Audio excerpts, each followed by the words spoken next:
দীর্ঘ ১৭ বছর মানুষ ঠিক মতন ভোট দিতে পারেনি। এবারেই প্রথম আনন্দ উৎসব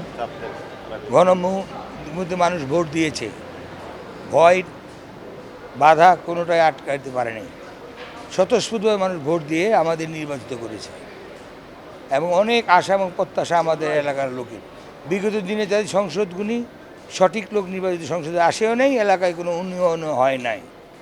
আমাদের সংসদে আমাদের এলাকার জনগণ ভোট দিয়ে পাঠিয়েছে তাদের খেদমত করার জন্য।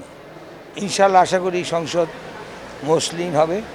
আমি এলাকায় আমার জনগণকে যে কথা ওয়াদা করে এসেছি, যত দ্রুত পারি মহান সংসদের মাধ্যমে যতক্ষণ না পর্যন্ত তাদের আশা পূরণ না করতে পারবো ততক্ষণ পর্যন্ত এই সংসদে কথা বলার জন্য এসেছি। বিএনপি হৃদয়ে লালন করি।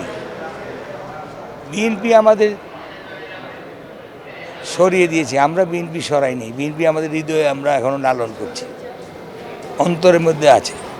কিন্তু সংসদে আমরা এখন জনতার প্রতিনিধি, যেহেতু আমরা স্বতন্ত্র, জনতার জন্য, দেশের জন্য, সবার জন্য কথা বলব। দল যদি আমাদের ফিরে চায়, দেশ গড়ার কাজেই তো বলবে।